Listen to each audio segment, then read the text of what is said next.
The Brexit Party has been formed because, very simply, the government and Parliament do not wish to deliver Brexit. You know, we voted, it's perfectly clear, to leave the European Union, to leave the customs union, to leave the single market, to be an independent country.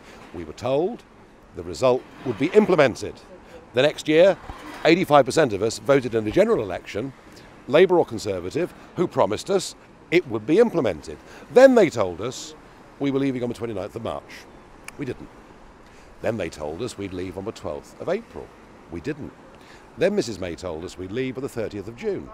We're not going to. Now they tell us we're leaving on the 31st of October, Halloween, trick or treaty. I don't believe them. I think left to their own devices, our Parliament will not give us Brexit at all. So, I formed this party because I believe Brexit must be delivered. And it isn't just about leaving the European Union and becoming independent. It's about our country. Are we a democratic nation? Or are we a banana republic? What is happening in our country? It's about trust that needs to exist between our masters in Westminster and us, although we should be the bosses, really. And it's also about competence. You know, one of the things I've done with the Brexit Party is assembled some businessmen and businesswomen who do deals every day of their lives. Clearly, this Prime Minister, this Cabinet, were incapable of it. It's about who we are in the world. It's about how the rest of the world looks at us. This is a crucial moment in the future of our nation. That's why I've launched the Brexit Party. Will you help us? I was in UKIP for 26 years. I was National Campaign Manager. I was Chairman. I was leader for 10 years. It was a huge part of my adult life. I was proud of what we did. We won the last European elections. We forced the government into giving us a referendum. But unfortunately, they've allowed into the party EDL, BNP types. Frankly, they've allowed people in verging on thuggery, and that wasn't for me anymore. So this is a fresh start. I've got different people. The calibre of people that are standing for the Brexit Party is way higher than anything I was ever able to do with UKIP. And just today, Anne Widdecombe. I mean, name me a more famous female politician since Margaret Thatcher from either party. You know, she's a very well-known figure.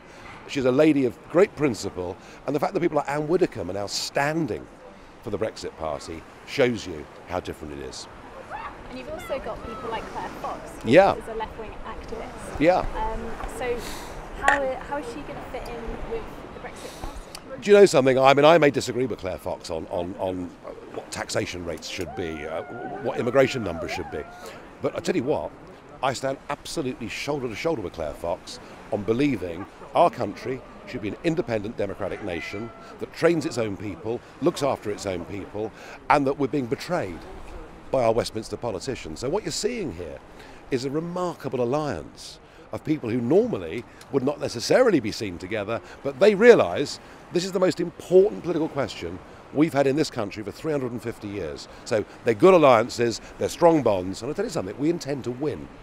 You know, I'm not going to allow, Claire Fox is not going to allow, Anne Widdecombe is not going to allow Westminster to roll over the greatest democratic vote in the history of our nation. We are fighting back, and we believe by doing this, we can change politics for good.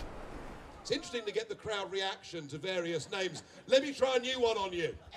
Anna Soubry.